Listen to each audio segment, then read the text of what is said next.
History contains objects that should not exist. These are the out-of-place artifacts, the silent puzzles that defy our established timeline of human progress. By the end of this exploration, you will see 25 pieces of evidence that could rewrite chapters of our shared past. We will examine a 2,000-year-old device considered the world's first computer, and a simple jar that might have held ancient electricity. What do these stubborn relics say about forgotten ingenuity or lost connections across time? How much of our story remains hidden in plain sight? This timeline is not a story written in stone, but a map drawn in pencil, one that scholars are always ready to erase and redraw as new landmarks are found. Our understanding of human history is built upon a foundation of layered evidence, a careful process of connecting dots across time. Archaeologists piece together the past by studying the order of soil and rock, a science called stratigraphy, where deeper layers are generally older. They use methods like radiocarbon dating to measure the age of organic materials, and they cross-reference artifacts with known cultural periods. From this meticulous work emerges a consensus narrative, a grand story of progression from simple stone tools to the complex societies we know today.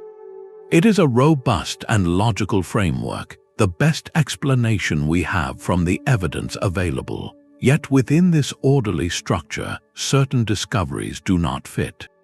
They are the anomalies, the objects that appear in the wrong layer of Earth or possess a level of technology that seems impossible for their time. These are often called out-of-place artifacts, a term that captures their puzzling nature perfectly. They stand in quiet defiance of the established map, forcing a difficult question. Do they represent a flaw in our methods, a simple case of misdating or misunderstanding? Or could they be a glimpse of something the map has entirely missed, a forgotten chapter of ingenuity that does not align with our linear story of progress?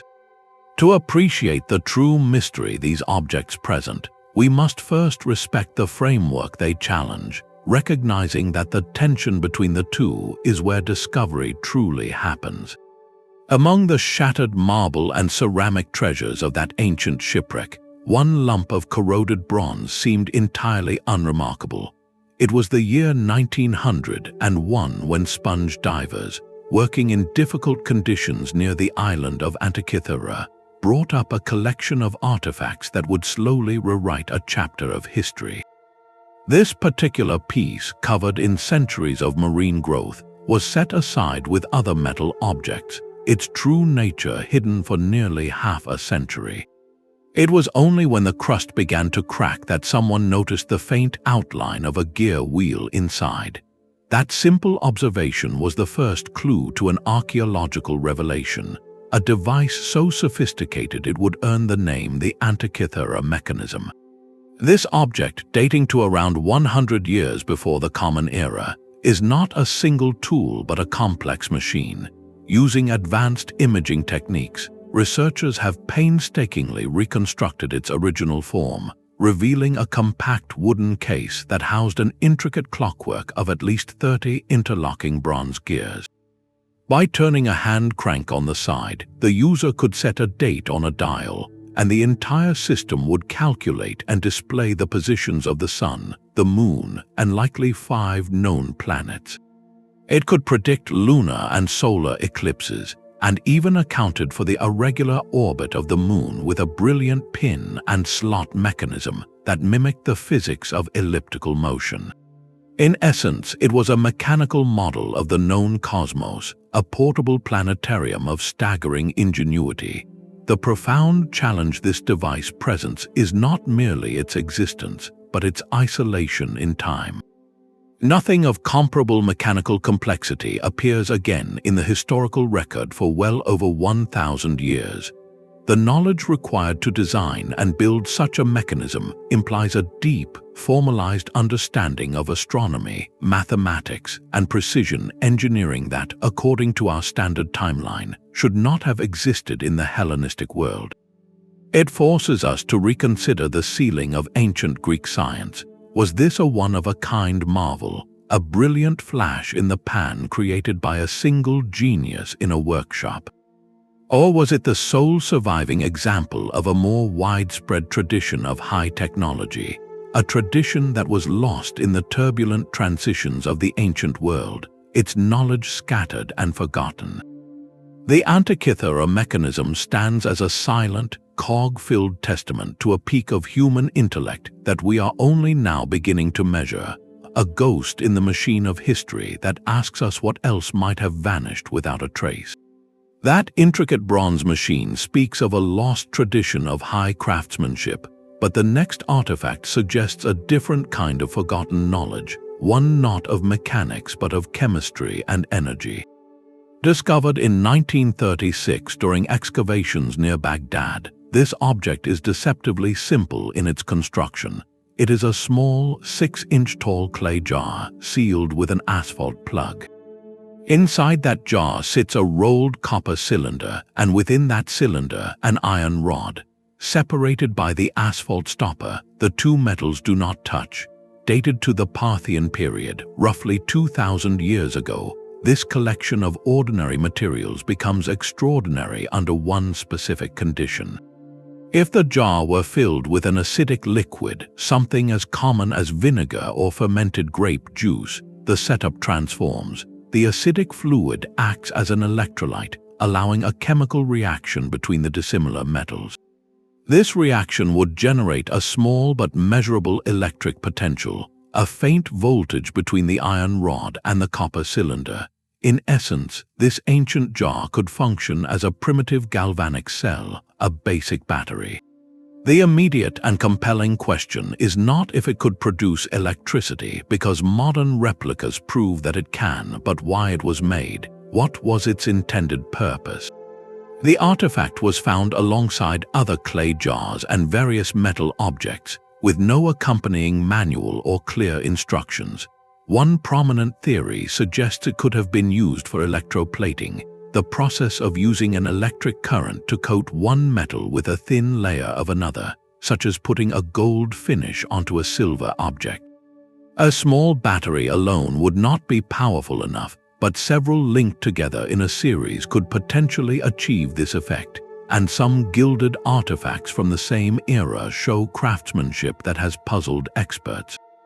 Another possibility is that the mild tingling sensation or subtle charge produced had a ceremonial or medicinal application, perhaps used in rituals or early attempts at pain relief, where the mysterious sensation might have been attributed to spiritual forces. Skeptics offer a more mundane explanation, proposing the jar was simply a secure storage container for sacred scrolls made of metal, with the iron and copper components being unrelated scroll holders, and the acidic liquid theory being a modern coincidence. Regardless of its original use, the Baghdad Battery presents a profound puzzle for the timeline of discovery. If it was indeed an intentional power source, it represents a grasp of electrochemical principles that, according to conventional history, were not formally understood until the work of scientists like Alessandro Volta in the late 18th century. That is a gap of nearly 2 millennia. This artifact does not imply a lost civilization with electric lights, but it does hint at an isolated spark of practical experimentation, a chance discovery of a natural phenomenon that was perhaps utilized for a specific, narrow purpose without a full theoretical framework to explain it. The knowledge, if it ever truly was knowledge, remained localized and was never expanded into a broader science. It flickered briefly in one workshop or temple and then went dark, leaving behind only this enigmatic clay vessel as a silent question about how many other basic principles of our world were encountered, used, and then forgotten, long before they were ever officially invented. While the Baghdad Battery hints at a lost thread of practical science, another artifact presents a mystery not of function, but of language itself. Deep within the vaults of Yale University's Voynich Library rests a book that refuses to be read. Known as the Voynich Manuscript, this 240-page codex is a paradox made of vellum and ink. Carbon dating confirms its materials are from the early 15th century, placing it firmly in the medieval world. Yet its contents are utterly alien, a visual and linguistic puzzle that has resisted every attempt at solution for over a century. The manuscript is densely filled from margin to margin with elegant, looping characters written in an unknown script, a writing system that shows consistent patterns and structure, suggesting a real language with grammar and syntax, not random gibberish. But no scholar, cryptographer, or artificial intelligence program has ever convincingly matched it to any known tongue. This undecipherable text is accompanied by equally perplexing illustrations. There are page after page of bizarre, unidentifiable plants with bulbous roots and strange leaves, none corresponding to any known botanical species. There are intricate diagrams of celestial bodies in unfamiliar constellations, and perhaps most curiously, numerous drawings of what appear to be small, nude female figures immersed in or connected by a system of elaborate green tubes and vessels, reminiscent of biological or alchemical diagrams. The combination creates an overwhelming sense of encountering a complete system of knowledge, a textbook of natural philosophy from a parallel universe. The central mystery is profound. What is this book?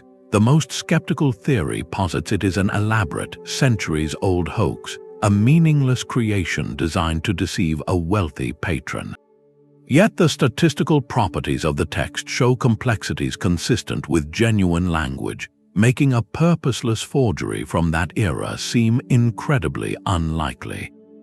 Other researchers suggest it could be an encoded document, written in cipher to protect secret alchemical or herbal knowledge. However, the most advanced code-breaking techniques developed during wartime have failed to find a key. A more radical possibility is that it represents a genuine but extinct language, perhaps a constructed one, used by a small, isolated school of thought whose entire tradition vanished, leaving this single, incomprehensible volume as its sole legacy.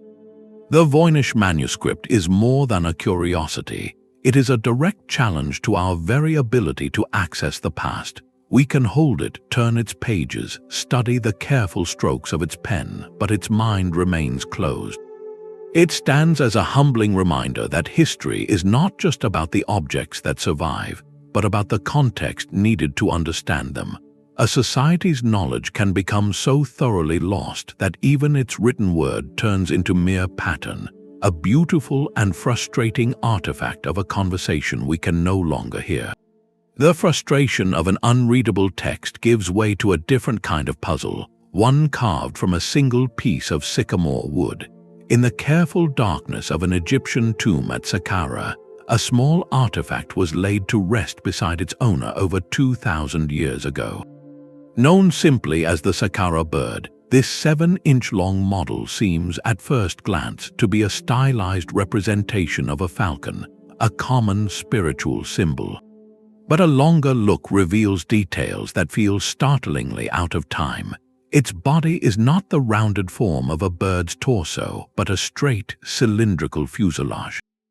The wings are flat, angled, and aerofoil-shaped, not feathered or flapping. Most strikingly, it features a distinct, separate component at the rear that looks less like a bird's tail and more like a modern aircraft's vertical tail stabilizer, a critical part for maintaining direction in flight. The overall silhouette is unmistakable, a shape that would not look out of place in a display case of early 20th century aviation pioneers. The official interpretation from mainstream Egyptology is pragmatic. It is considered a ceremonial object, perhaps a child's toy, or a stylized bird of prey that has lost its painted details over the centuries.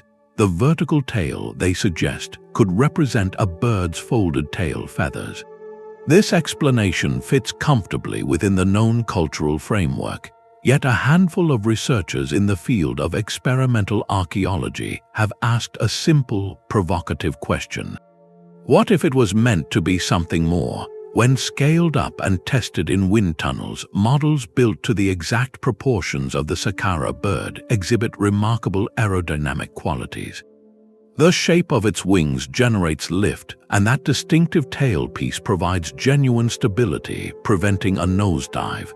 These are not the random curves of a decorative object, they argue, but the intentional design features of a glider. Of course, no ancient Egyptian texts speak of flight in mechanical terms, and no larger versions have ever been found. The leap from recognizing a shape that works to understanding the science of aerodynamics is vast. The most likely scenario is that this artifact represents a beautiful coincidence of form, where artistic stylization accidentally produced a shape that later science would recognize as efficient. But the alternative possibility is a tantalizing ghost in the historical record. Could this object be the physical remnant of a lost line of observation and experimentation, where a keen-eyed artisan noticed how certain shapes behaved when thrown through the air and sought to capture that principle in a ritual object? It does not suggest a fleet of ancient aircraft, but perhaps a single, isolated spark of intuition about flight that was never fanned into flame. The Saqqara bird sits at the perfect intersection of mystery, a quiet wooden question that asks us to consider where inspiration ends and accidental foresight begins. A wooden bird that hints at flight is one thing, but a hammer found inside solid stone is another matter entirely. In the summer of 1936, a couple walking along a creek bed near London, Texas, noticed an odd piece of rock with a piece of wood protruding from it. When they cracked it open, they discovered a well-formed iron hammerhead, partially fused into a stone concretion, with a handle of petrified wood still attached. On the surface, it seemed like a simple, if old, tool lost by a pioneer or a miner. The true mystery lay in the geology. The rock that had encased the hammer was identified as a Cretaceous period sandstone, a formation laid down over 100 million years ago in an age when dinosaurs roamed and no human ancestors walked the earth. If the hammer is as old as the stone that holds it, the implications are staggering. It would mean a manufactured metal tool existed in an era before mammals as we know them had even evolved. A contradiction so profound it would unravel the entire timeline of human technological development.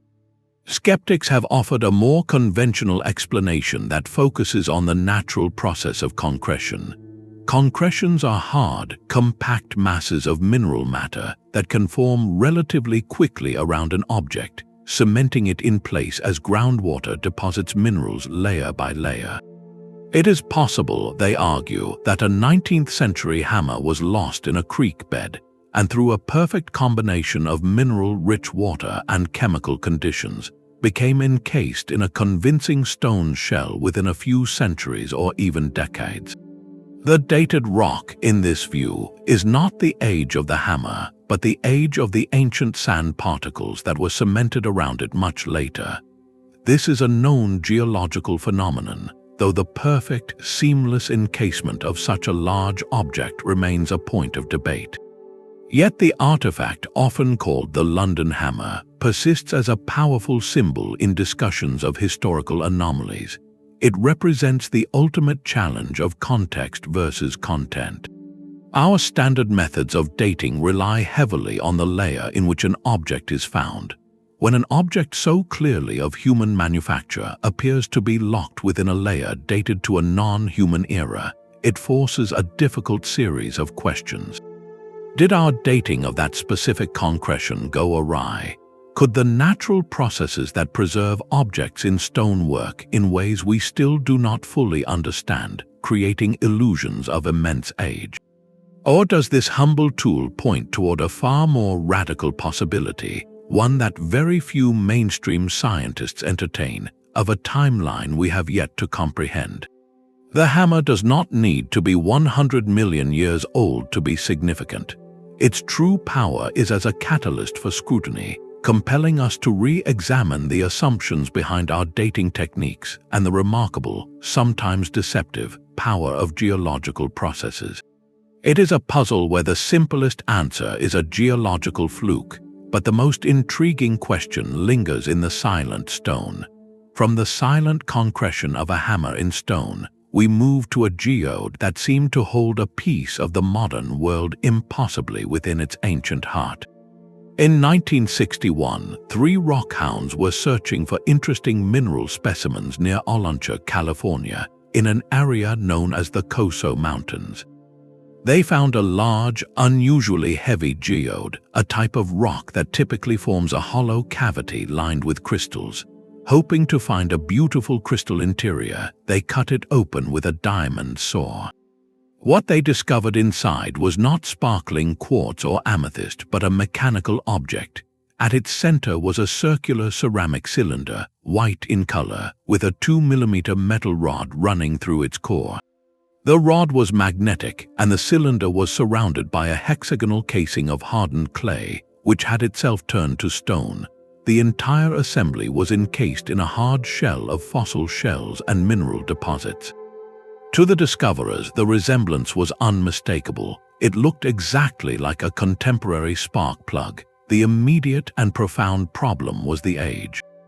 Geologists who examined the outer crust estimated it had formed over a period of hundreds of thousands of years. If that dating was correct, it meant this mechanical object was 500,000 years old, a time when, according to all established knowledge, Homo sapiens did not yet exist, and our hominid ancestors were using simple stone tools. The artifact, quickly dubbed the Coso Artifact, became a sensation among those interested in historical mysteries. It fueled dramatic theories of a lost advanced civilization on ancient Earth, or even more speculatively, evidence of prehistoric extraterrestrial visitors who left behind a piece of their technology. The mystery seemed perfect, an out-of-place artifact in its most literal sense. However, the story of the Coso Artifact is perhaps the clearest example of how initial mystery can give way to patient investigation. In the years that followed, researchers took a closer look. A meticulous X-ray analysis revealed details not visible to the naked eye. The internal structure showed a small spring, a metal washer, and a threaded end on the metal shaft. These were not vague shapes but precise manufacturing features. Collectors of early automotive parts then made the definitive identification. The object matched almost perfectly a specific model of spark plug manufactured by the Champion Company in the 1920s. It was not a mysterious relic of deep time, it was a very specific 20th century object. This identification solved the core historical paradox, but it created a new, more subtle geological puzzle. How did a 1920s spark plug become so thoroughly encased in a hard, mineralized nodule that looked like it had formed over eons? The answer lies in a process similar to that proposed for the London hammer, but accelerated by local conditions. The area where it was found is dry, with soil rich in specific minerals. If the spark plug was lost or discarded near a natural spring or in an area with fluctuating groundwater, it could have acted as a nucleus for rapid mineralization. Dissolved calcium carbonate and other minerals in the water could have precipitated onto the object, layer by layer, cementing surrounding debris like fossil shells to it. In the right chemical environment, such a concretion can form in decades, not millennia, creating a convincing illusion of immense age. The Coso Artifact's journey from profound mystery to identified object is not a disappointment, but a crucial lesson. It highlights the dual nature of these puzzles. Our first human instinct is to leap to the most extraordinary explanation, to see a spark plug and envision a forgotten age of machines. Yet rigorous science, in this case careful material analysis and historical comparison, often finds a more ordinary origin, but even that ordinary origin carries its own intrigue. The real mystery shifts from what it is to how nature so perfectly disguised it, reminding us that the processes of our planet can perform their own kind of magic, turning a few decades into a convincing facade of epochs. This artifact teaches us that the search for truth requires both open-minded wonder and a disciplined scrutiny of the evidence, a balance between seeing the impossible and uncovering the remarkable truth hidden in plain sight. The power of a story can sometimes outlast the evidence for it entirely. In the misty mountains of the Bayan Ha range on the border between China and Tibet, a tale emerged in the mid-20th century that would become one of archaeology's most enduring and controversial legends. According to a series of reports from the 1960s, the story began much earlier in 1938. A Chinese archaeologist named Kai Pu-te was said to have been exploring a network of remote caves when he and his team made a bizarre discovery. Scattered across the cave floor were hundreds of unusual stone discs, each roughly 9 inches in diameter, with a perfect hole in the center and a fine, double groove spiraling out from it to the rim, resembling an ancient phonograph record. Even more astonishing were the claims about what was found alongside them. The reports described the remains of small, fragile skeletons with unusually large skulls, beings that did not seem entirely human. But the true mystery was etched into the discs themselves. Microscopic hieroglyphic characters were said to fill the tiny grooves, a script so small it was nearly invisible to the naked eye. The story continues that 2 decades later, in 1962, a professor named Tsum Nui finally succeeded in translating the inscriptions. The alleged translation told a breathtaking narrative. It described a spacecraft from a distant star that crashed in the mountains 12,000 years ago.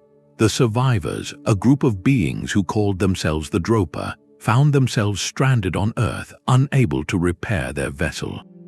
The local tribes, fearful of their appearance, drove them into the caves where they ultimately perished. These are the Dropa stones, an artifact that challenges the timeline not through physical evidence, but through the sheer persistence of a modern myth. Mainstream archaeology has long dismissed the entire account. No reputable institution has ever examined such discs. The named archaeologists cannot be verified in professional records, and the sensational claims were first published in a fringe magazine, not a scientific journal. Most experts believe the legend is a composite of misidentified artifacts and pure fabrication. The so-called discs were likely common Neolithic stone artifacts known as bai discs, used in ceremonial burials, while the story of the tiny skeletons could be a distortion of finds of remains affected by natural processes or cultural practices. Yet, despite the overwhelming skepticism from the academic world, the legend of the Dropa stones refuses to fade. It persists as a powerful cultural artifact in its own right.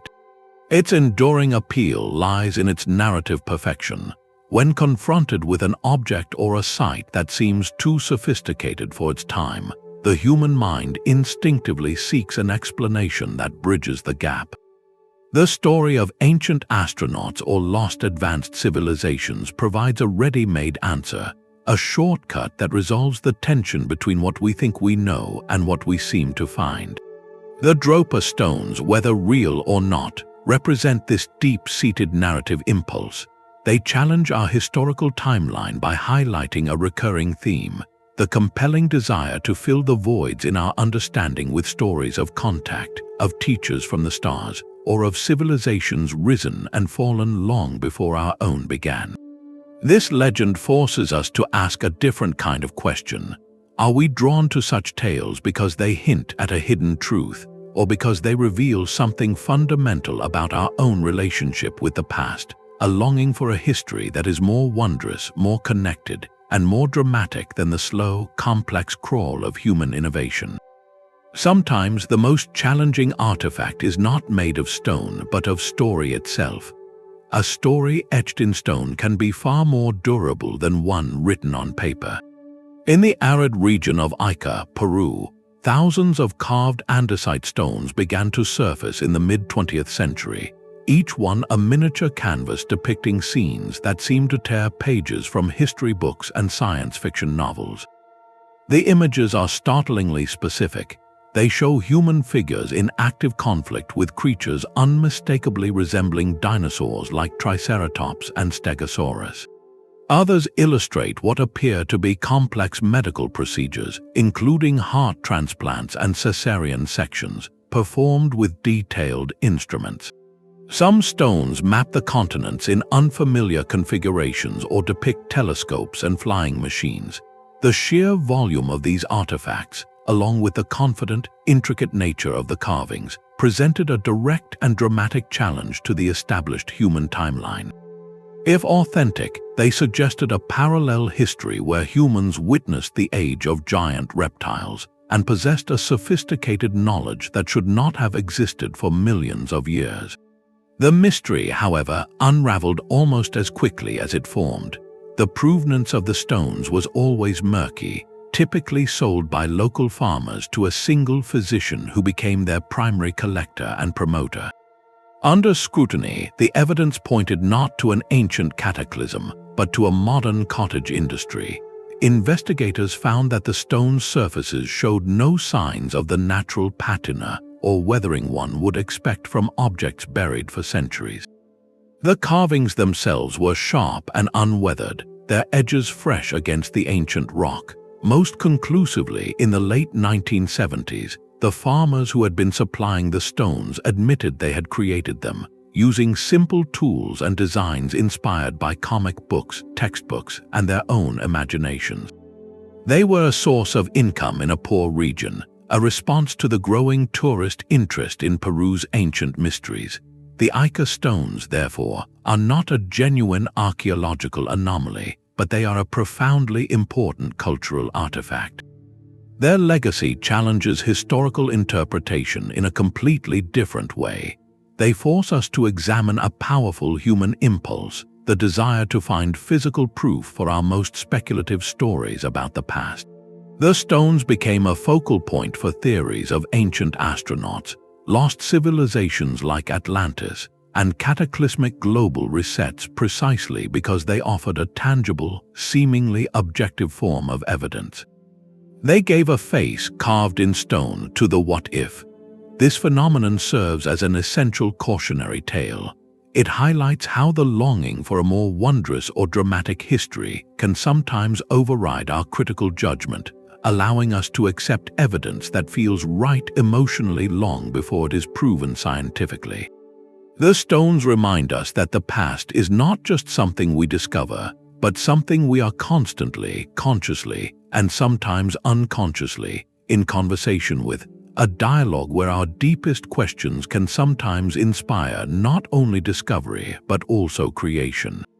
A map can be a ghost of lost knowledge, a faded echo of coastlines no one was supposed to know. In the year 1513, Ottoman admiral and cartographer Piri Reis compiled a world map on parchment made from gazelle skin, drawing upon about 20 older source charts, some dating back to the time of Alexander the Great, as he noted in his own marginal writings. The map is a breathtaking work of art and precision for its era, accurately depicting parts of Europe, North Africa, Brazil, and even the Atlantic islands. But one section has ignited a debate that has lasted for decades.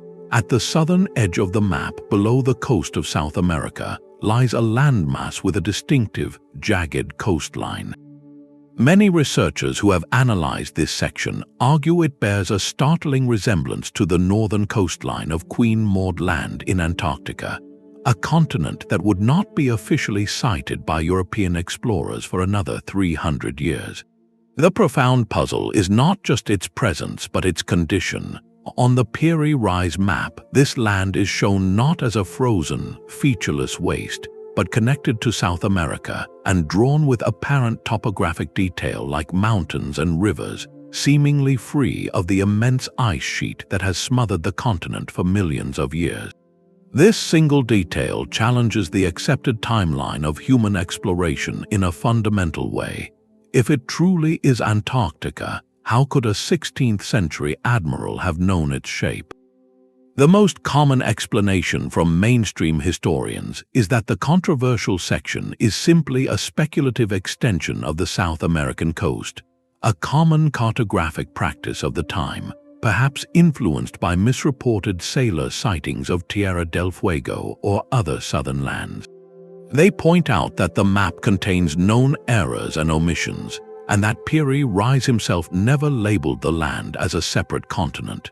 The resemblance to Antarctica, they suggest, is a compelling but ultimately coincidental alignment of shapes, a classic case of pareidolia where we see a familiar pattern in an ambiguous drawing. Yet, the alternative theory is a captivating historical detective story.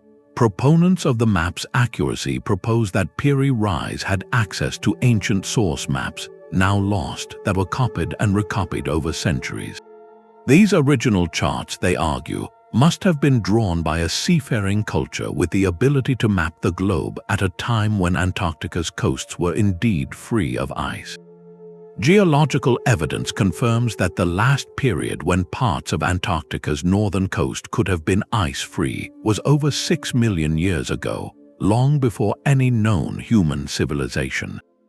This leads to a staggering implication that the knowledge preserved on the map would have to originate from a prehistoric, advanced culture with transoceanic capabilities, a culture whose entire existence and legacy have vanished from the historical record, leaving only this distorted trace on a gazelle skin parchment.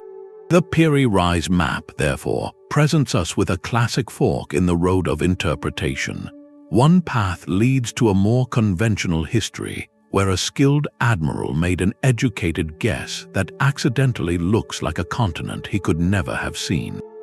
The other path winds into deep time, suggesting the fragile, miraculous preservation of geographical data across millennia, passed down through libraries and empires until it reached the desk of an Ottoman scholar. It challenges not just what we know about exploration, but the very durability of knowledge itself, asking how a line drawn on skin can carry the shadow of a world that humanity had long forgotten. A map is a testament to knowledge, but a drawing the size of a city is a declaration. Spread across the arid plains of southern Peru, the Nazca Lines are not hidden artifacts you hold in your hand, but a landscape you walk upon. Created by the Nazca culture between 500 years before the Common Era and 500 years after, these geoglyphs are shallow trenches scraped into the dark, stony desert surface to reveal the lighter earth beneath. From ground level, they appear as meandering pathways or faint grooves in the earth, their form incomprehensible. It is only from a significant height, from the vantage point of a nearby hill or, in the modern era, an aircraft, that the full spectacle reveals itself. The lines coalesce into staggering, precise images spanning hundreds of feet. There is a hummingbird with wings outstretched, a spider with perfectly proportioned legs, a monkey with an intricately coiled tail, and geometric shapes so vast and straight they seem to defy the curvature of the terrain. The scale is monumental, the precision breathtaking, and this very fact presents the core mystery. If the Nazca people who created them never flew, how could they design and execute artworks meant to be seen from a perspective they could never physically achieve? The most popular and sensational answer has long pointed to the sky, suggesting the lines were landing strips or signals for ancient astronauts, or that the builders required external, otherworldly guidance. This theory resolves the visual paradox neatly, but it overlooks the profound human ingenuity actually documented on the ground. Archaeologists have demonstrated that the Nazca builders possessed simple, effective technology. With ropes anchored to central posts, they could plot out radial lines and curves with geometric consistency. They could scale up a small, carefully planned design using a grid system, transferring it to the desert floor one square at a time. The straight lines, some running for miles over hills and valleys, could have been achieved using a series of aligned stakes. The real challenge the Nazca Lines pose is not one of alien intervention, but of staggering communal effort and long-term vision. This was not the work of a lone artist, but of a society organized over generations. The lines are believed to be sacred pathways, used for ceremonial walks to communicate with celestial deities or ancestors, with the act of creation itself being a form of worship. The images of animals and plants likely held deep spiritual meaning connected to water and fertility in an incredibly dry environment. This reframes the mystery from how did they see their work to what drove them to create it on such an impossible scale. The lines represent a triumph of social coordination, a shared project where hundreds, perhaps thousands of people worked in concert over centuries toward a spiritual goal whose full visual impact was reserved for the gods in the sky above. They push the boundaries of assumed capability by showing us what a culture, united by purpose and sophisticated in its simple techniques, can imprint upon the earth itself. They ask us to reconsider not the source of ancient knowledge, but the immense power of shared belief to motivate feats that look, from our modern vantage point, like miracles. The desire to leave a lasting mark on the landscape connects cultures across continents and centuries. In the lush river deltas and forested foothills of Costa Rica, another civilization expressed this impulse not through lines on a plane, but through profound perfection in 3 dimensions. Scattered across the Diquis region are hundreds of stone spheres, ranging in size from a small orange to colossal orbs over 6 feet in diameter and weighing more than 15 tons. Crafted by the Diquis culture beginning around 600 years after the Common Era, these objects are not roughly hewn rocks. They are monuments of startling geometry, carved from hard granodiorite with a sphericity so precise that modern measurements show deviations of less than 2% from a perfect ball. This is not a case of 1 or 2 lucky attempts. It is a sustained tradition of creating near-flawless spheres, a feat that seems to defy the assumed limitations of a society using stone tools. The immediate, tangible mystery is not what they are, but how they were made. Without metal tools or the wheel, how did artisans achieve such symmetry and smoothness on such a massive scale? Researchers suggest a multi-stage process. First, a large boulder would be roughly shaped by heating it with fire and then rapidly cooling it with water, causing layers to fracture and flake away. Then, using hammerstones of equally hard rock, the masons would have painstakingly pecked and ground the surface, likely using a system of measuring from a central point or perhaps suspending the sphere and checking for balance, slowly refining the shape over months or years. Final polishing with sand and water would have given them their famously smooth finish. This demonstrates a masterful, tactile understanding of geometry and stone physics, a specialized knowledge passed down through generations. Yet the deeper puzzle lies in their purpose. Why devote such immense communal effort to creating these heavy, perfect forms? Many were found arranged in lines or geometric patterns, often near the residences of important individuals, suggesting they were symbols of power, authority, or social status. Other alignments correspond with astronomical directions, hinting they might have functioned as markers for celestial events or calendars. Some theories propose they represented the sun, the moon, or even cosmic eggs holding deep spiritual meaning. The true answer is likely lost, but the spheres themselves challenge a linear view of technological advancement. Here was a culture that did not build vast pyramids or develop a written script, yet they perfected a singular, incredibly difficult craft to an astonishing degree. It shows that human innovation is not a uniform ladder where every step must be taken in sequence. Instead, it can be a spotlight, illuminating one area of profound expertise driven by cultural values that we, from our distant vantage point, can only dimly perceive. The stone spheres stand as a quiet rebuke to the idea that progress is always broad and general. Sometimes it is deep, specific, and beautifully, mysteriously round. A perfect stone sphere speaks of a culture's focused genius, but a single, weathered coin can whisper of connections across entire oceans.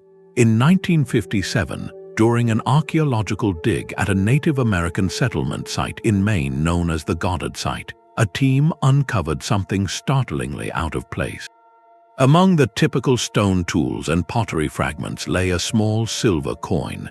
When cleaned and identified, experts recognized it as a Norse penny, minted between 1065 and 1080 of the Common Era.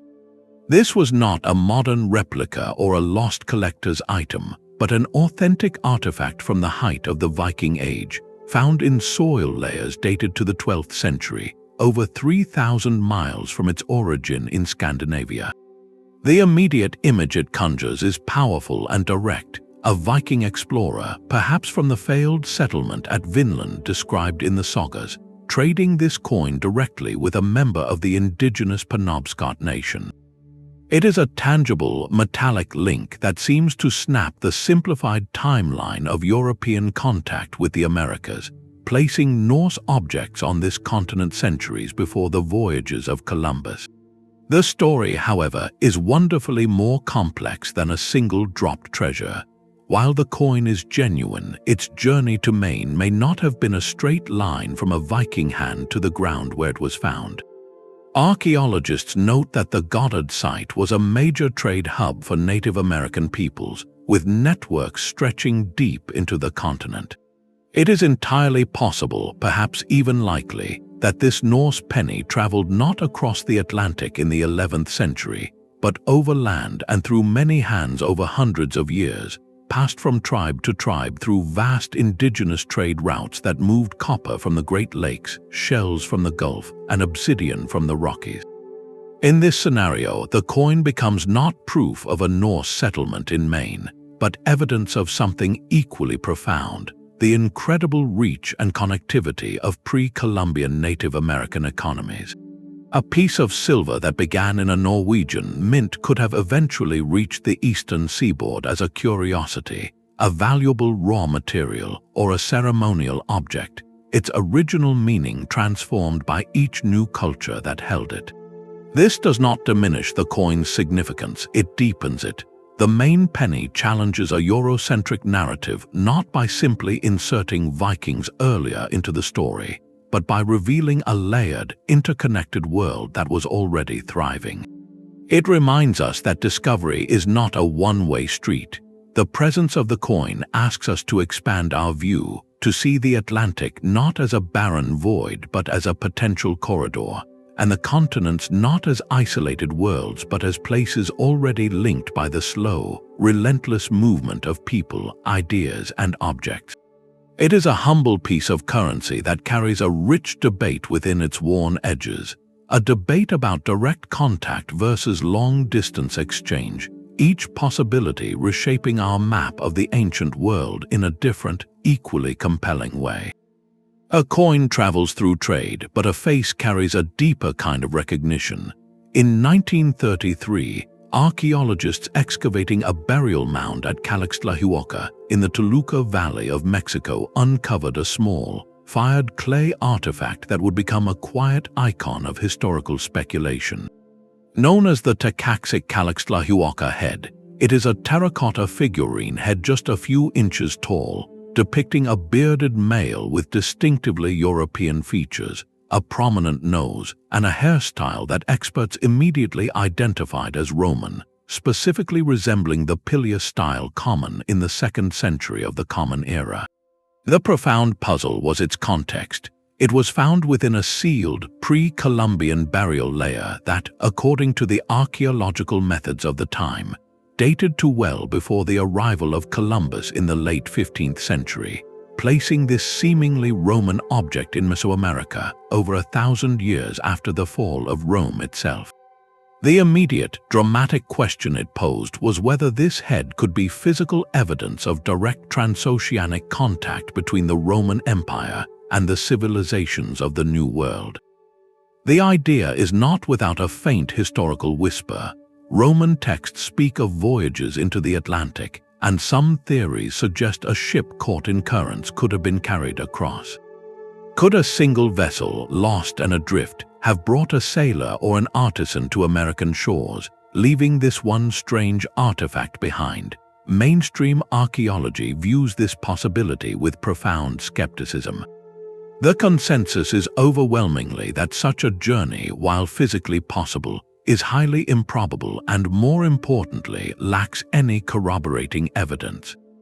No Roman coins, no shipwrecks, no linguistic traces, no cultural exchange in technology or agriculture has ever been found to support sustained contact. The head stands alone, a solitary anomaly in a vast archaeological record. This isolation leads to other, more conventional explanations. The most common is that the artifact is a later intrusion, perhaps a colonial-era object that somehow worked its way into an older layer through natural disturbance or an undocumented excavation, a case of mistaken stratigraphy. Another intriguing theory suggests it could be a genuine pre-Columbian object that coincidentally resembles Roman style, perhaps depicting an elderly or bearded deity, showing how universal human features can sometimes align across cultures with no contact at all. Yet the head's unique craftsmanship continues to give pause. Detailed analysis suggests its method of creation, using a two-part mold, was not typical of Mesoamerican figurines of that period, but was standard practice in the Roman world. This technical detail makes the coincidence theory slightly harder to accept, whether it is evidence of a fleeting, forgotten encounter or simply a stubborn case of mistaken identity. The Tecaxic-Calixtlahuaca Head physically embodies a fundamental question about the ancient world. It asks us to consider the permeability of the vast oceans that we imagine kept civilizations apart. It challenges the assumption that artistic styles and ideas were confined to their continents of origin, forcing us to wonder about the potential for chance encounters, the drift of objects through unpredictable routes, and the strange, singular relics that might be all that remains of a story we will never fully know. Buried alongside the bones of an ancient giant, a small metal object waited to tell a story that seemed to defy the laws of metallurgy. In 1974, construction workers digging a trench along the banks of the Mureș River in Aiud, Romania, unearthed something startling 35 feet down in a layer of compacted sand. Alongside the massive tusks and skeletal remains of a mastodon, a creature that vanished tens of thousands of years ago, lay a wedge-shaped artifact roughly 8 inches long. It was heavy for its size, and its surface was covered in a thick, blackened layer of oxide. Initial cleaning and analysis revealed the impossible.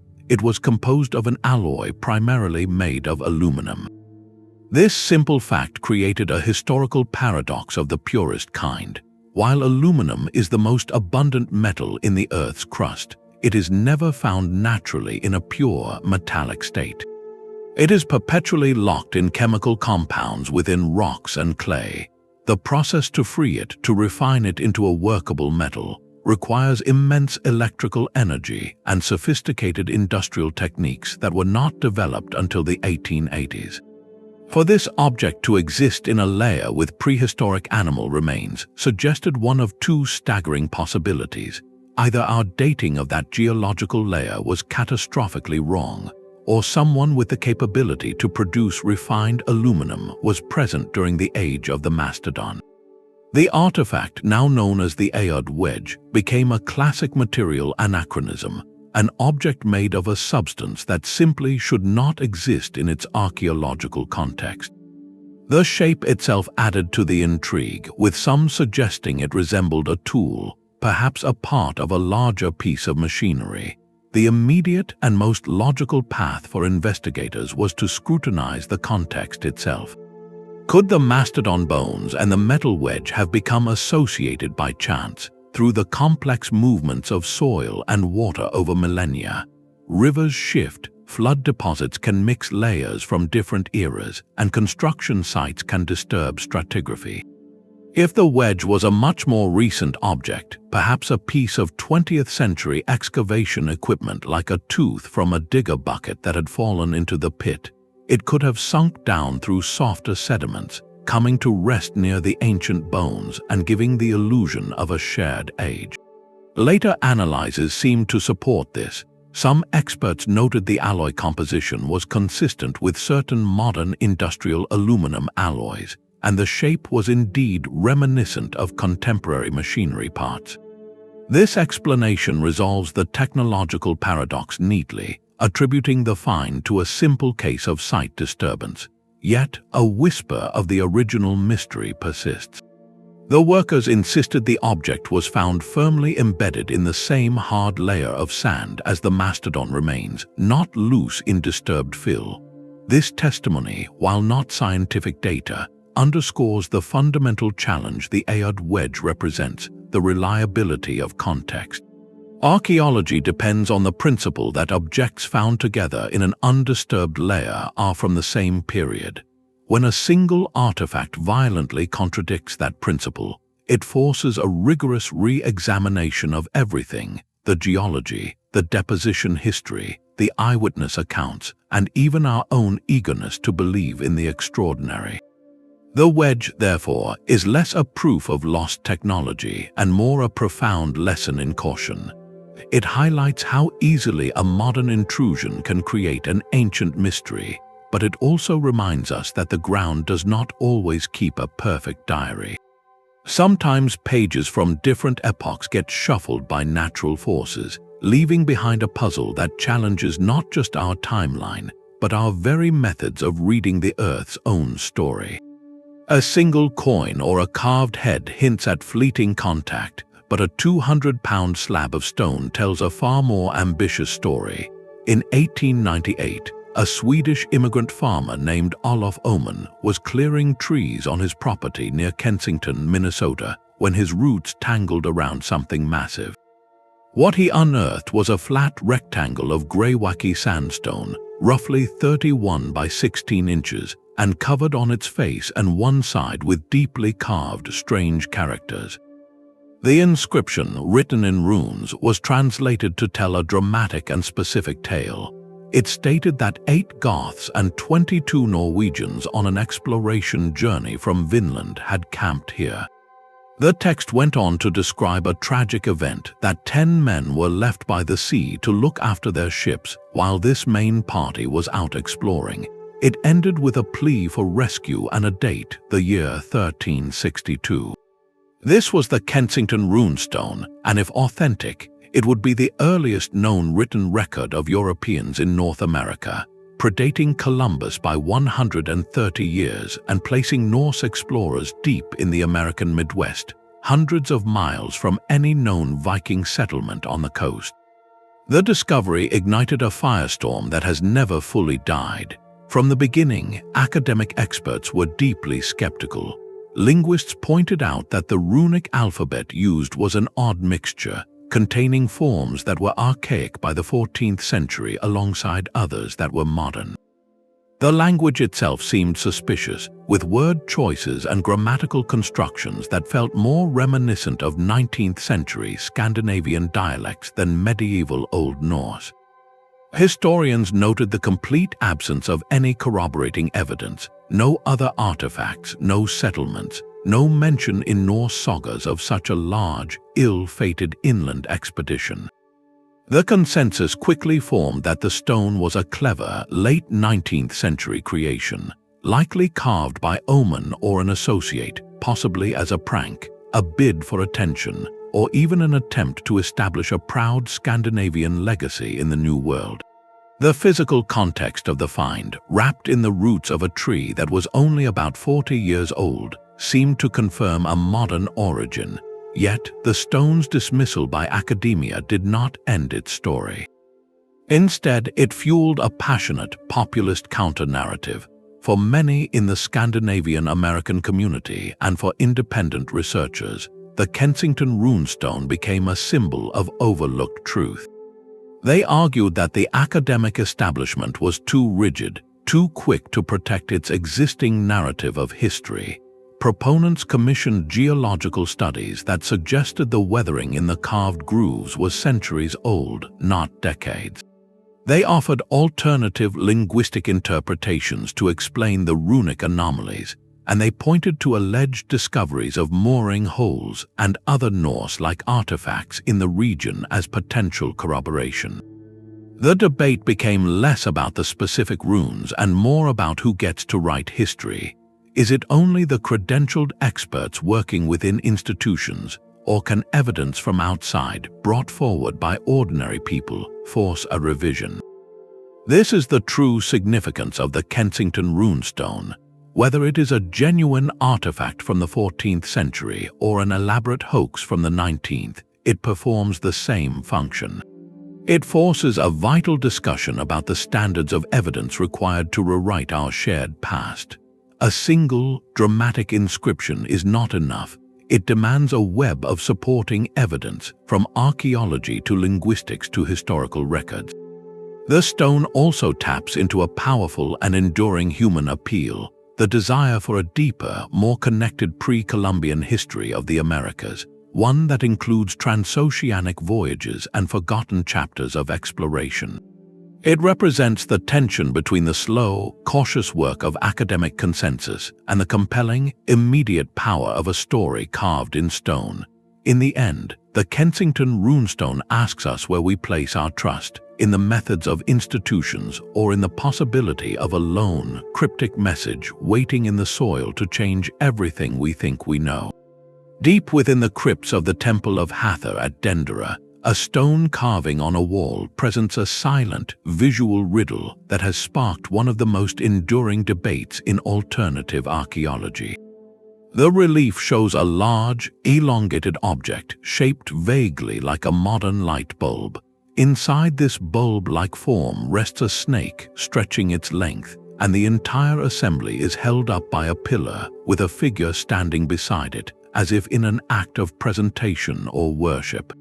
To a modern eye, the resemblance to electrical apparatus is startling, the snake easily seen as a glowing filament, the pillar as an insulating column, and the surrounding figures as priests or technicians operating a mysterious device.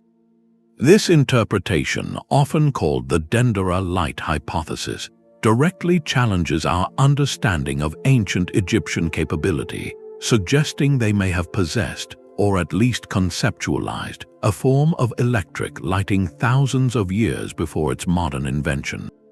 The image seems to ask a tantalizing question: could the deep interiors of pyramids and tombs, places where soot from torches is strangely absent, have been illuminated by something far more advanced? Mainstream Egyptology offers a profoundly different, symbol-rich explanation. Scholars identify the scene not as a technical diagram, but as a mythological narrative. The bulb-shaped object is not a glass enclosure but a stylized lotus flower, a potent symbol of creation and rebirth in Egyptian belief. The snake emerging from it represents the god Harsomptus, a manifestation of the sun god, often depicted as a serpent born from the primordial waters of a lotus.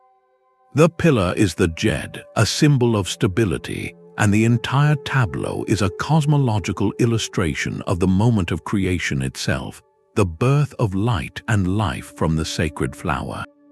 This interpretation is supported by the surrounding iconography and texts within the temple, which are consistently religious in nature. The divide between these two readings could not be more fundamental. One sees a literal technological instruction, a blueprint for a forgotten invention. The other sees a complex metaphorical language, a spiritual map of the universe. This artifact, perhaps more than any other, highlights the critical importance of context in historical interpretation.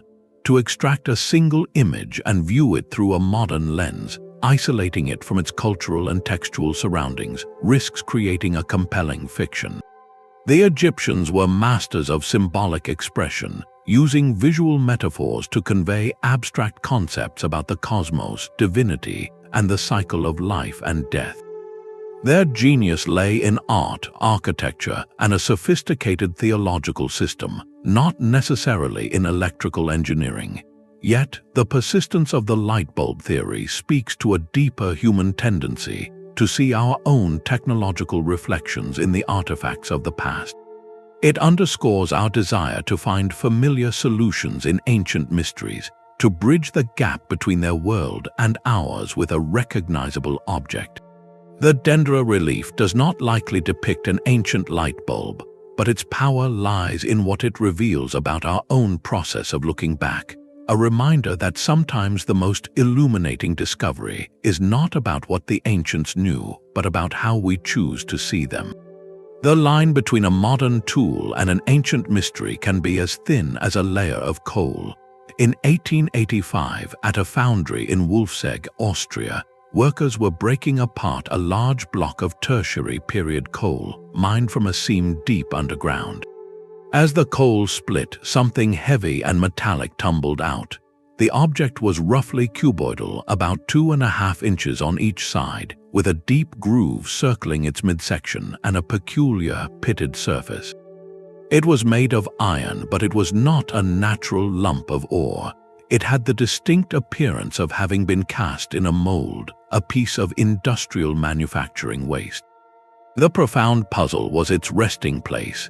This coal seam was geologically dated to the Tertiary period, an era spanning from about 66 to 2.6 million years ago, a time when the most advanced creatures on Earth were early mammals, and humanity's ancestors were not yet even a distant prospect. The artifact, later called the Wolfsegg Iron or the Salzburg Cube, presented a material impossibility. A human-made iron object seemingly locked inside a material formed millions of years before humans existed. The initial scientific analysis only deepened the paradox. A prominent geologist at the time examined it and declared it to be manufactured steel, a conclusion that seemed to catapult human industry back into deep time. The artifact quickly became a celebrated anomaly, a physical challenge to the entire narrative of human development. Yet, as with many such finds, later and more rigorous investigation provided a more conventional, though still fascinating, explanation. In the 1960s, a new analysis using advanced techniques revealed the cube was not steel, but a much softer form of cast iron.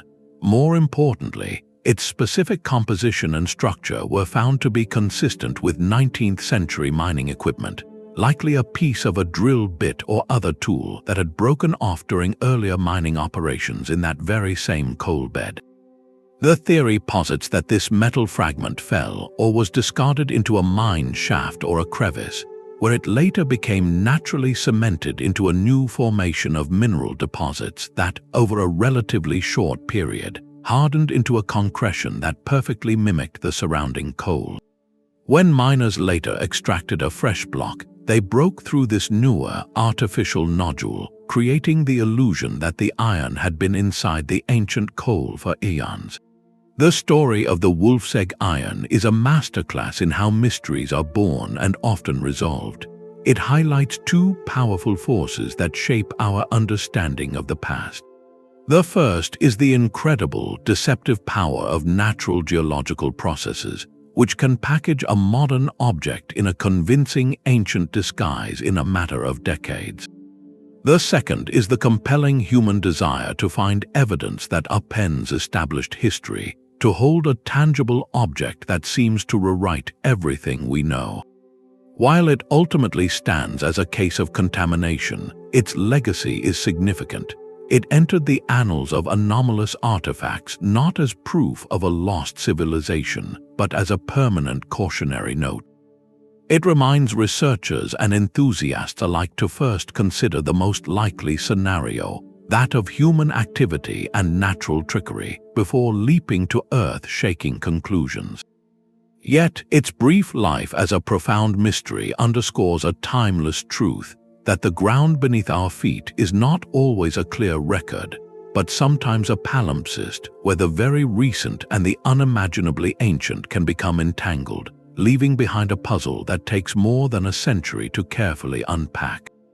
Gold is a language of power, beauty, and the sacred across many ancient cultures, but in the hands of the Quimbaya artisans of Colombia, it also became a language of astonishing form.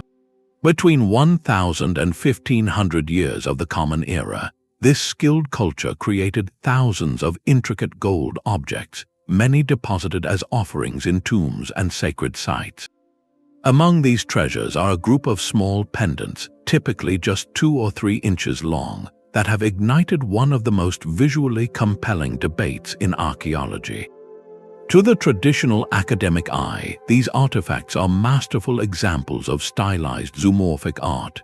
They likely represent the local fauna, perhaps stylized birds, bats, or insects, creatures that held spiritual significance.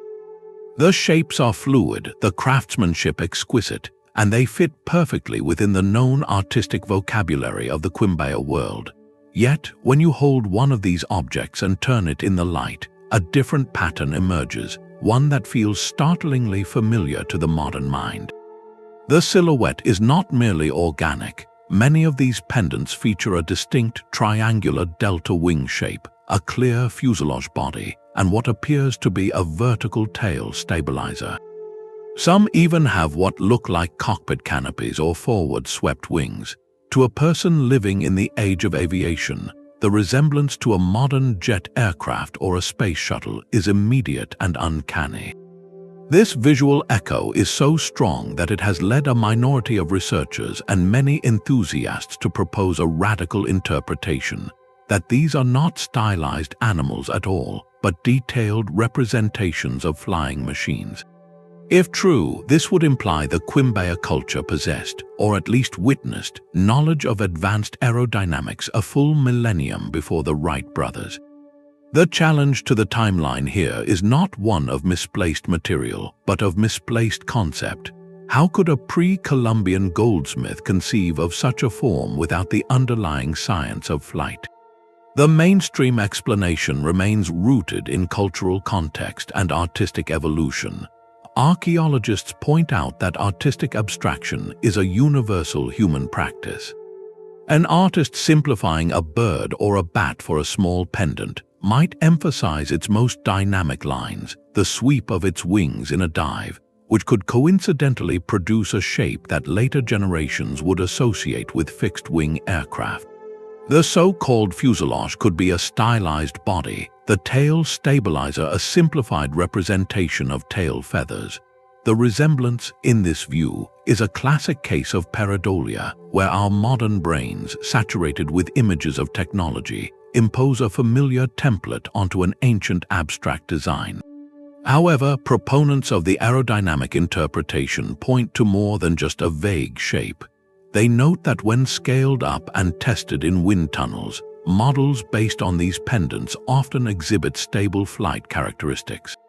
The shapes have a low center of gravity, and the wing configurations can generate lift. This does not prove the Quimbaya were building aircraft, but it raises a fascinating possibility about intuitive observation. Could these artists, through generations of watching birds and insects, have internalized the principles of stable flight in a visceral, non-scientific way? Might they have translated that intuitive understanding of form into their sacred art, creating objects that captured the essence of aerodynamic efficiency without ever articulating the theory behind it?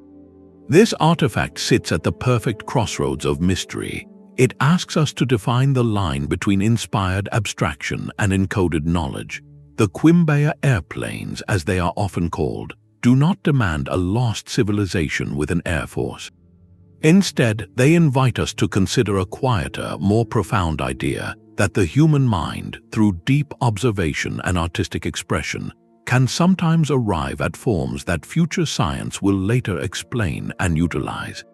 They are a whisper in gold, suggesting that the path to discovery is not always linear, that intuition can sculpt the future in miniature long before engineering can build it full scale. Whether sacred insects or inspired intuitions of flight, these objects hold a mirror to our own desire to see our world reflected in the past, and in doing so, they challenge us to wonder how much of our technology is a rediscovery of shapes already dreamed by ancient hands. The silent perfection of Quimbaya gold gives way to a cityscape frozen in a moment of unimaginable violence. Among the carefully planned streets and sophisticated drainage systems of Mohenjo-Daro, one of the great cities of the ancient Indus Valley civilization, archaeologists have uncovered a scene that defies simple explanation. In specific, isolated areas of the ruins, dating to around 2,500 years before the Common Era, the very building materials themselves bear witness to an apocalyptic event. Layers of clay bricks have been fused together, their surfaces melted and transformed into a greenish, glass-like substance. Stones show signs of having bubbled and vitrified, a process that requires temperatures in excess of 1,200 degrees Celsius, hotter than a typical furnace and far beyond the heat of any ordinary fire. This is not widespread damage from a city-wide conflagration, but intense, localized vitrification, as if a colossal heat source had touched down in precise spots and then vanished. The immediate, visceral question hangs in the air: what force, natural or man-made, could have done this in the deep antiquity of the Bronze Age? Standard archaeological explanations point to known possibilities. Perhaps a massive, sustained fire fueled by stored oils or grains raged through a warehouse district, creating a temporary inferno. Some suggest the vitrification could be the result of lightning strikes on specific structures, though the scale and pattern of the damage make this seem unlikely. Others propose it might be a later geological phenomenon, where underground coal seams caught fire and smoldered for centuries, baking the structures above. Yet each of these theories encounters difficulties when matched against the physical evidence, the sheer intensity of heat required and its startlingly focused application. This evidentiary gap has led to more speculative interpretations that reach into both ancient texts and modern anxieties. Certain passages in Hindu epics, like the Mahabharata, describe catastrophic battles with weapons that sound eerily familiar to a modern reader, devices that release blinding light, heat capable of reducing cities to ash, and effects that linger for generations. Some researchers have drawn a speculative line from these ancient verses to the scorched stones of Mohenjo-Daro, wondering if the stories preserve a fragmented memory of a real, technologically advanced conflict lost to time. The most dramatic theory, often cited in alternative historical circles, suggests the evidence is consistent with the thermal flash and shockwave of an atomic explosion. This idea points to the vitrified material, similar to the trinitite glass created at the first nuclear test site in New Mexico, and to controversial reports of higher than normal background radiation levels in the area. Mainstream science overwhelmingly rejects this notion, citing a lack of supporting evidence like a crater, widespread radioactive isotopes in the soil layers, or the total absence of any known means to produce such a weapon in that era. The true significance of Mohenjo-Daro's vitrified ruins may lie not in proving ancient nuclear war, but in exposing the limits of our current historical and geological models. Here is a tangible, material fact, stone turned to glass, that sits uncomfortably within our understanding of what was possible in that time and place. It challenges us to look harder at the natural world for answers we might have missed.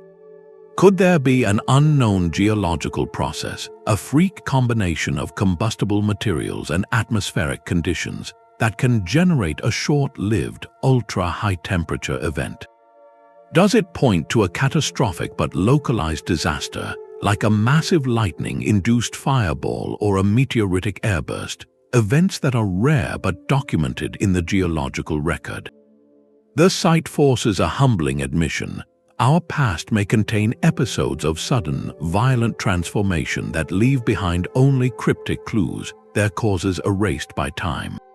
Mohenjo-Daro does not demand we believe in ancient energy weapons, but it does compel us to acknowledge that the calm, progressive timeline we often imagine is sometimes punctuated by moments of extreme and mysterious force, leaving behind a city that whispers not just of how its people lived, but of the terrifying instant that forever changed how they died. A city's stones, fused by forgotten heat, speak of a violent and mysterious end, but a single piece of linen cloth holds a different kind of mystery, one not of destruction but of quiet, enduring presence.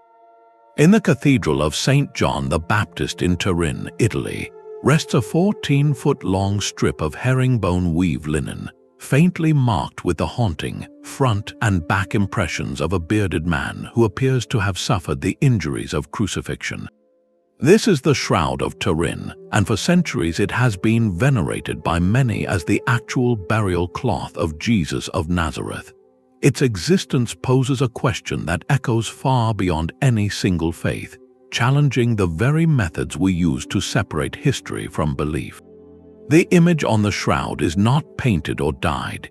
It is a subtle, straw-yellow discoloration of the linen threads themselves, residing only on the uppermost fibers.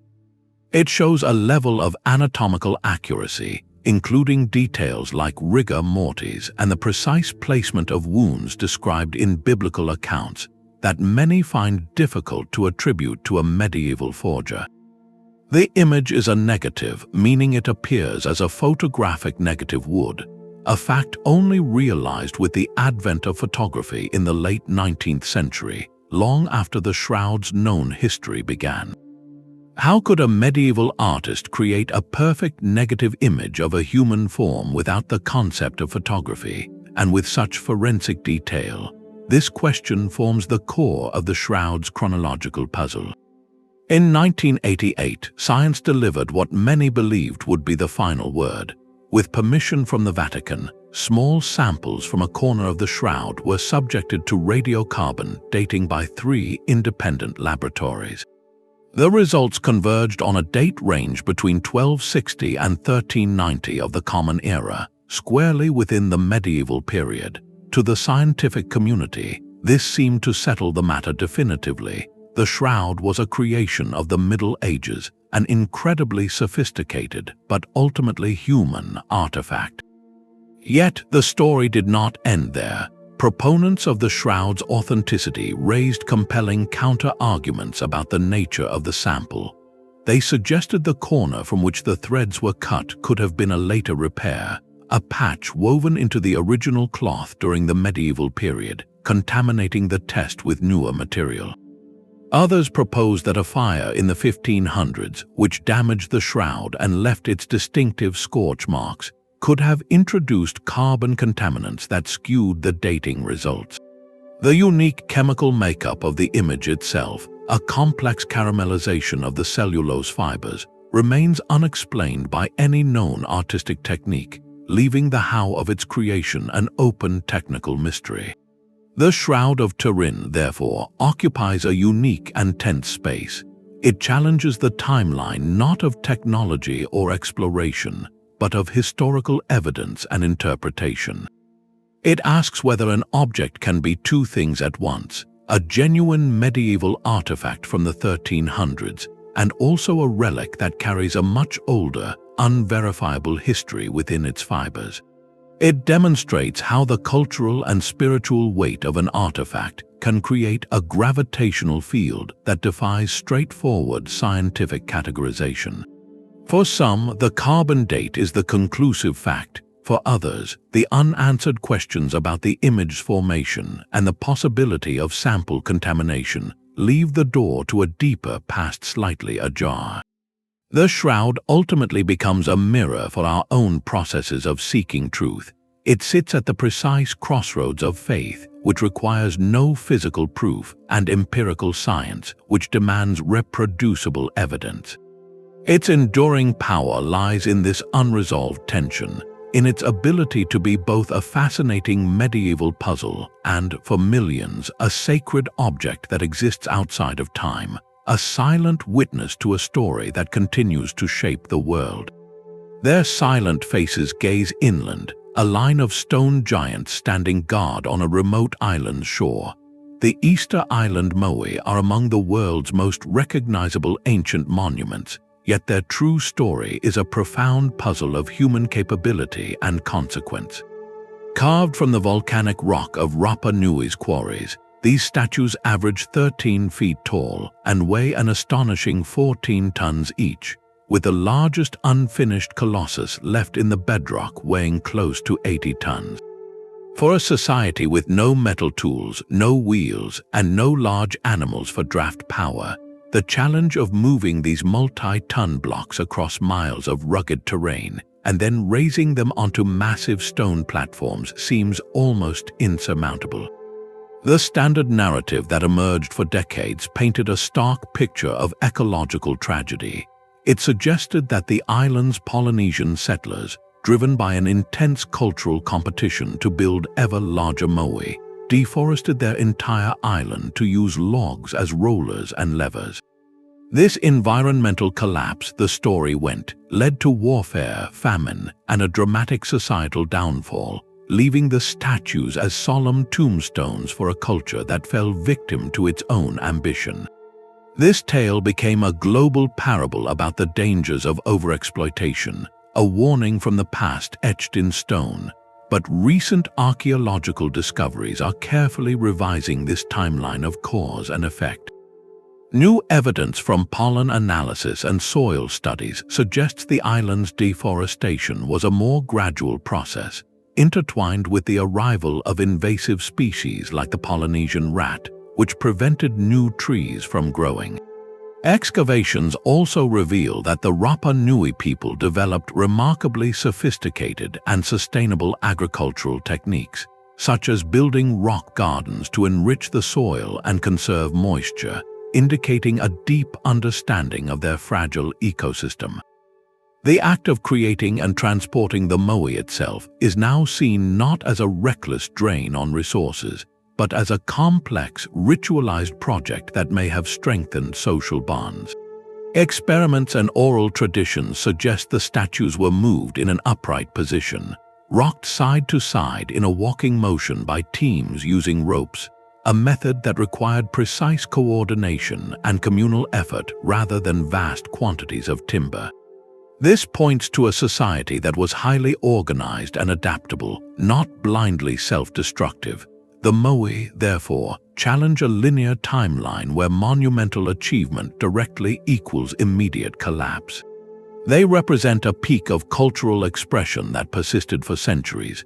The strain on the environment was real, but it appears to have been a slow burn, a tightening of constraints that the society navigated for generations, adapting their practices and beliefs. The statues stand as a testament to a different kind of timeline, one where human ambition and environmental limits engage in a long, intricate dance.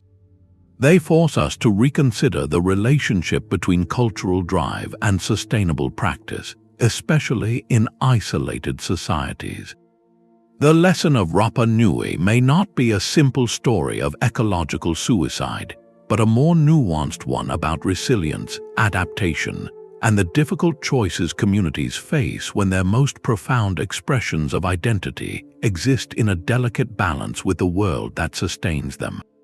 The moai do not merely mark a grave, they mark a prolonged and ingenious effort to build meaning against the odds, a reminder that the greatest monuments often arise from the deepest understanding of both stone and soil. Monumental ambition often follows a settled society, but what if the stones themselves demanded the society? On a wind-swept hill in southeastern Turkey, a discovery has not just shifted the timeline of civilization, it has turned the entire narrative upside down. This is Göbekli Tepe, a sprawling complex of circular enclosures built not from simple stones, but from massive, T-shaped limestone pillars, some weighing over 10 tons. The sheer scale of the work is staggering, but the date is what shatters convention. Radiocarbon analysis places its construction around 9,600 years before the Common Era. To grasp that distance, consider that Göbekli Tepe was already ancient when the first stones of Stonehenge were raised, a gap of time longer than all of recorded history. This site predates the wheel, predates metal tools, and according to everything we thought we knew, it predates agriculture itself. The builders were not farmers living in villages. They were hunter-gatherers, nomadic communities who followed herds of wild animals and gathered seasonal plants. This single fact creates a profound paradox. How could people without permanent settlements, without a surplus of food, organize the labor to quarry, transport, and erect these colossal pillars, carving them with intricate reliefs of foxes, boars, scorpions, and birds of prey.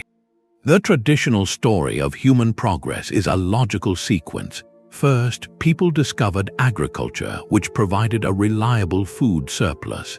This surplus allowed for permanent settlements, which grew into towns. With stability and specialization, complex social structures emerged, leading to organized religion, monumental architecture, and what we call civilization. Göbekli Tepe stands that sequence on its head. Here, the monumental architecture came first.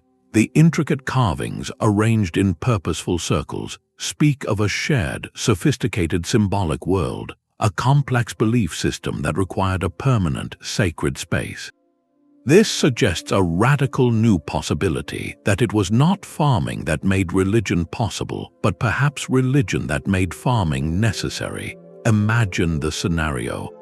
Different bands of hunter-gatherers, drawn together by a common spiritual vision, converge on this site generation after generation. To feed the hundreds of people needed for construction and ritual gatherings, they could no longer rely solely on foraging. They might have begun to cultivate the wild grasses growing on the hillsides, to intentionally herd the animals whose images they carved into the pillars. The temple, in essence, may have invented the farm. The site was not a dwelling place but a ceremonial center, a cathedral of the wild. After centuries of use, the people of Göbekli Tepe deliberately buried their entire complex, filling the enclosures with thousands of tons of soil and stone, preserving it for modern discovery like a time capsule. This act of burial itself is a profound mystery, a final ritual that sealed away their world. Göbekli Tepe does not just add an earlier chapter to the book of civilization, it demands we rewrite the table of contents. It challenges the very engine of history, proposing that the human drive to create meaning, to build something greater than oneself in communion with others, might be the original spark that lit the long fuse of settled life. The pillars do not just depict animals, they are a stone question, asking us what truly comes first, the need to eat or the need to believe.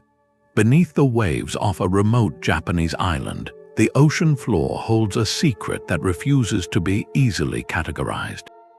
Near the southern tip of Yonaguni, divers exploring the clear waters discovered a massive, singular structure rising from the seabed.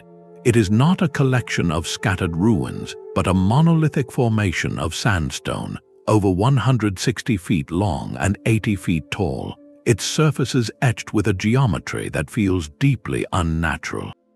The eye is immediately drawn to the sharp, 90-degree angles between what appear to be terraced platforms, the straight, parallel channels running along its sides, and the two prominent pillars that stand like sentinels at its summit.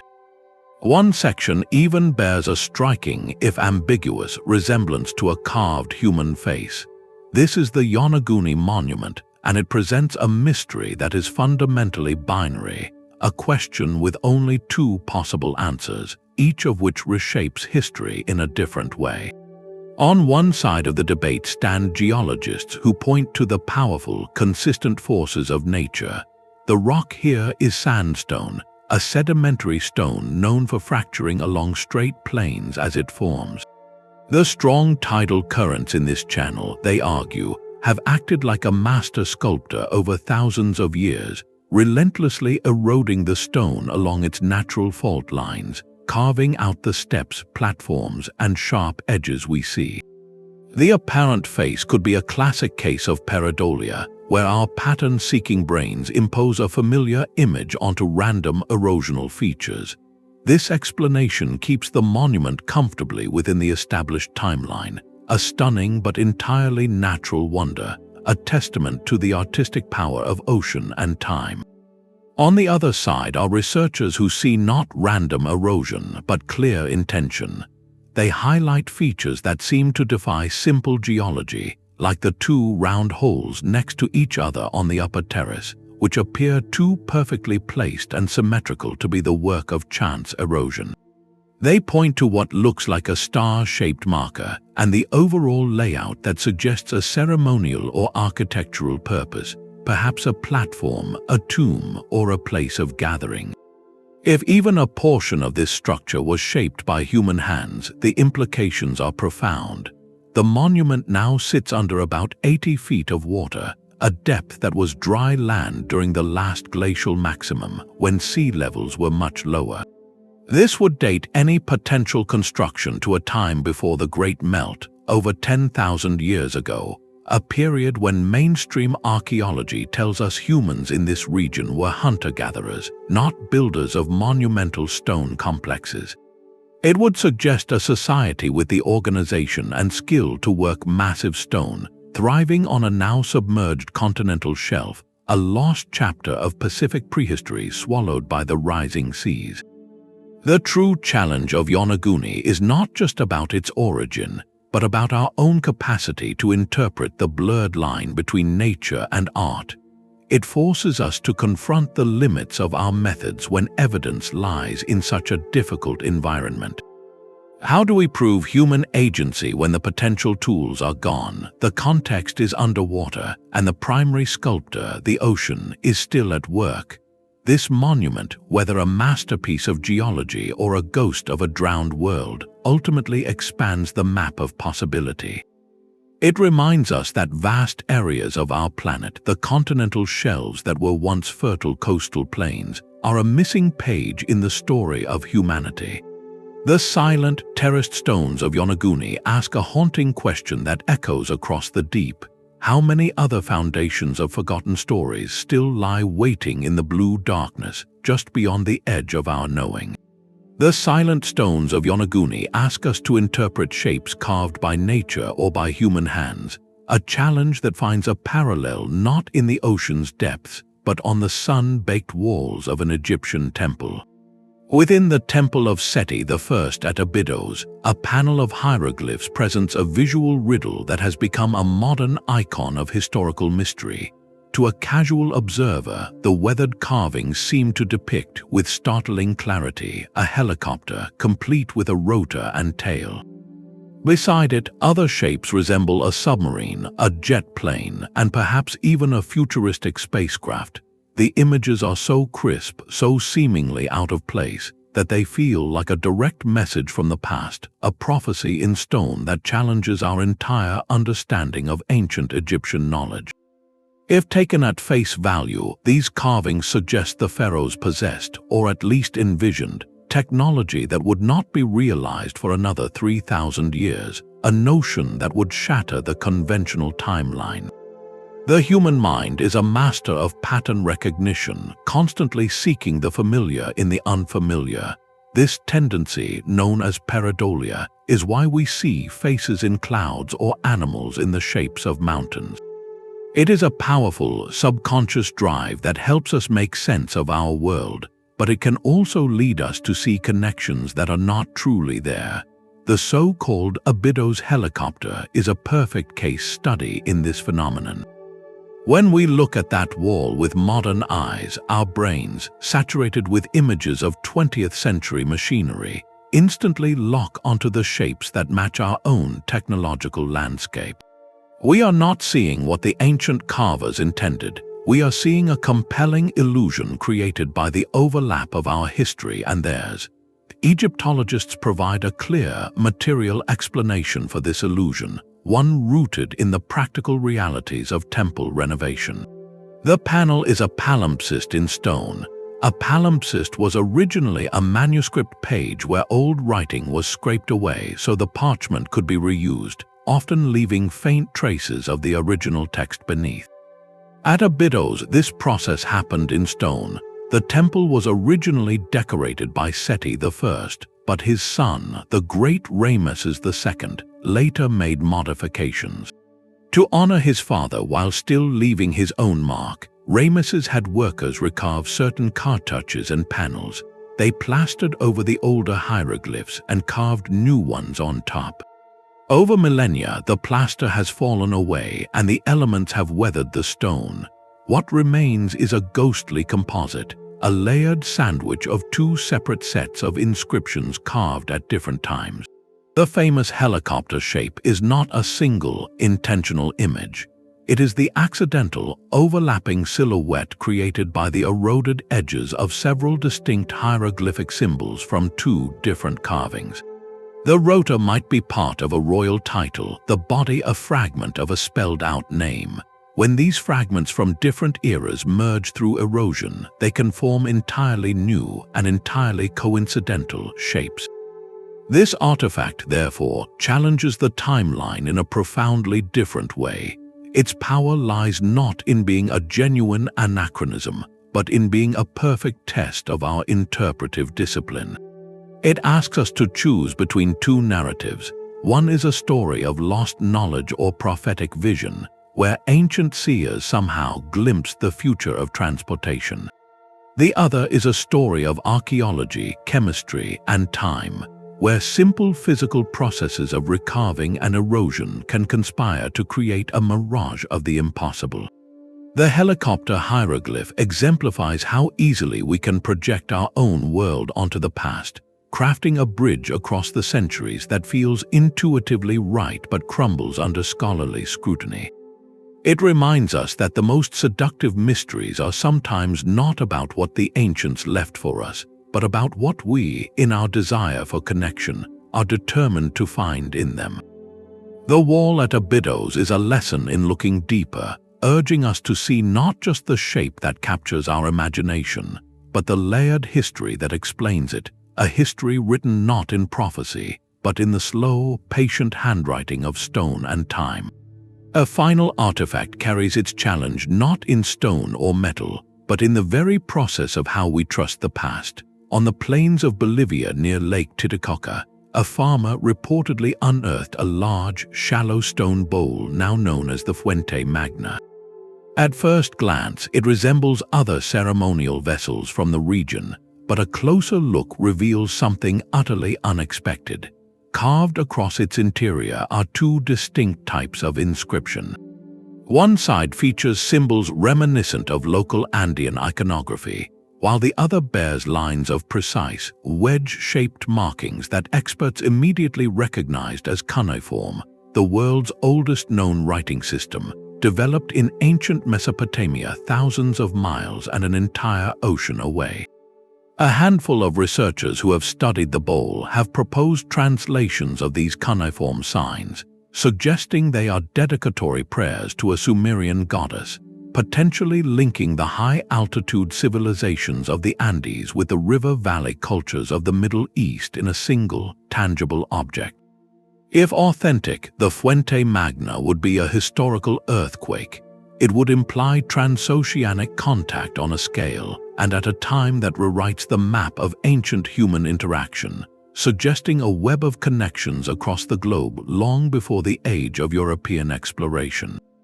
The idea is revolutionary, proposing that two cradles of civilization might have shared more than just parallel ideas about pyramids and astronomy. Yet this potential revelation exists under a cloud of profound skepticism. The bowl's provenance is unclear, emerging not from a controlled archaeological dig but from a private collection, with its original find spot and context poorly documented. Most mainstream archaeologists and linguists specializing in cuneiform dismiss it as an elaborate modern forgery. They point to stylistic inconsistencies in the script, a mixture of signs from different periods and regions of Mesopotamia that would not naturally appear together. The very clarity of the carving, they argue, seems suspiciously fresh for an object allegedly buried for millennia in the Bolivian earth. The bowl's primary challenge, therefore, is not directly to the timeline of history, but to the timeline of discovery itself.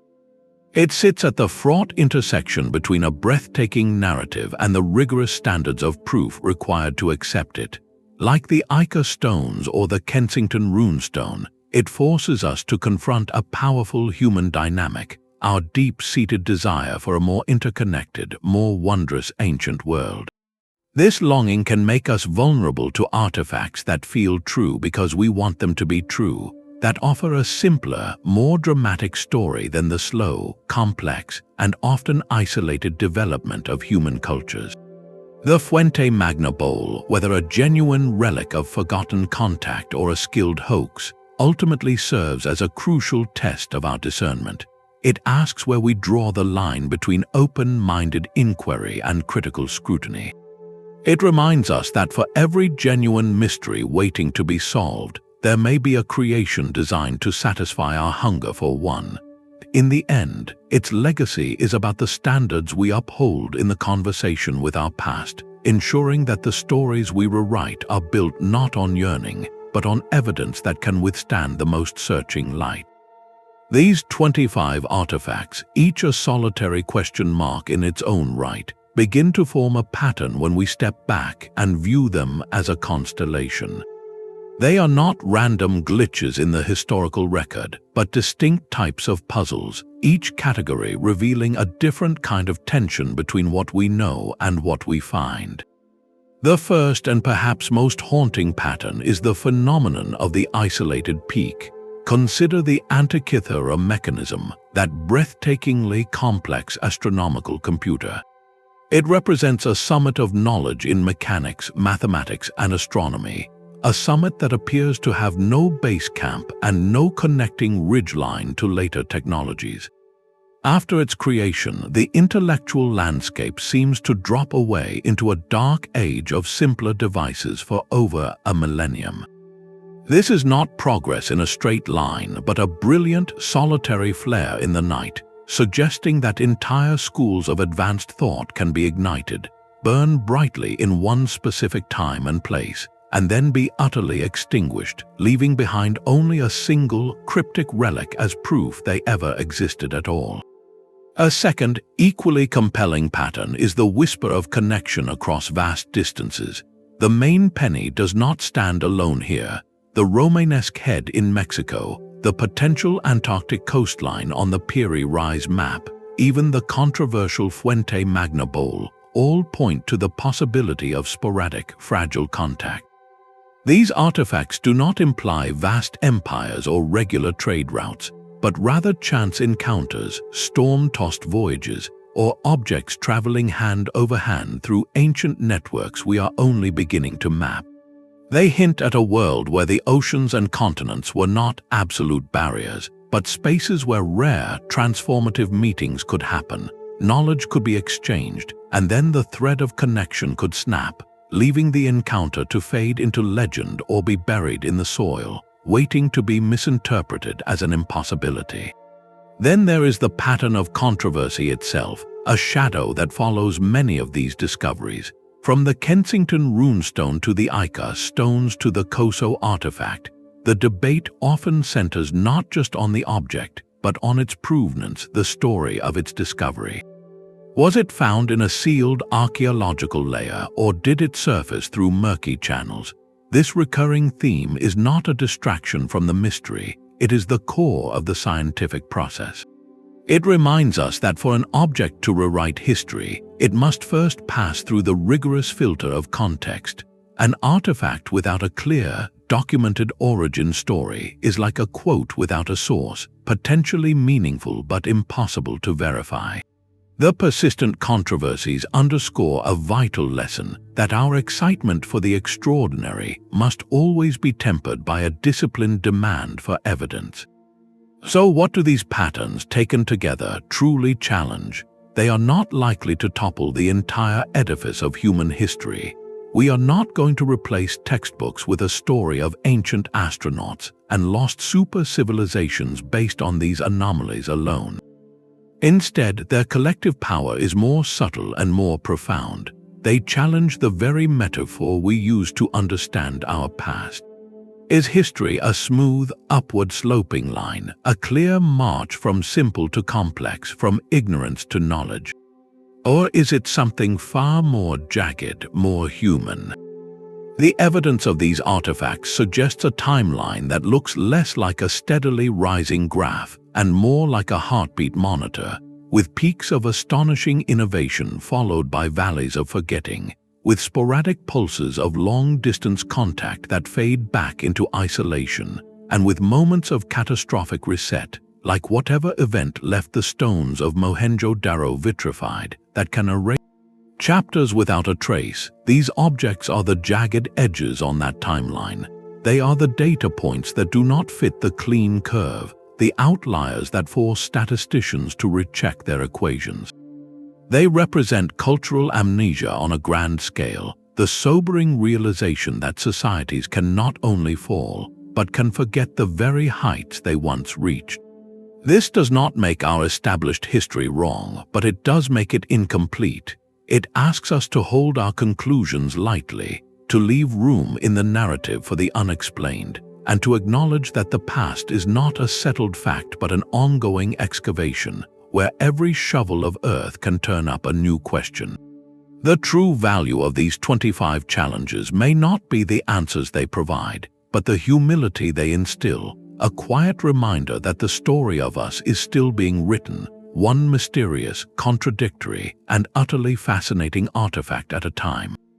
This collection of silent, stubborn objects leaves us not with a single rewritten history, but with a transformed perspective on history itself. Our journey through these 25 enigmas reveals a past that is far more textured, more mysterious, and more human than a simple timeline can capture. While not every artifact overturns our textbooks, each one represents a vital question mark, a deliberate gap in the narrative that refuses to be glossed over. These are not errors to be corrected, but invitations, persistent calls for a deeper, more curious form of looking. They teach us that history is not a fossilized record, but a living discipline, a dynamic story we are actively piecing together from fragments, some of which fit neatly, while others remain sharp-edged and puzzling, defying our every attempt to force them into the mosaic. Whether they are evidence of peaks of ingenuity lost to time, whispers of forgotten connections across continents, or simply profound cases of modern misinterpretation, their collective power is undeniable. They compel us to hold our assumptions lightly. They urge the scholar to re-examine the soil report, the linguist to look once more at the faded script, and all of us to marvel at the profound and enduring mystery of our own collective story. For every artifact we have examined, 100 more may still lie hidden, buried under desert sands, locked in ocean depths, or resting in plain sight within museum vaults, waiting for a new generation with new questions. What other secrets lie dormant, ready to challenge the narrative we think we know? The search is never truly finished. It continues with each turn of the archaeologist's trowel, each scan of a satellite image, and each curious mind willing to look at the familiar past with fresh eyes. Perhaps, in the end, the greatest artifact of all is not made of stone, metal, or clay, but is found within us, our own unquenchable thirst to reach back through the centuries and understand the silent, eloquent legacy of those who came before.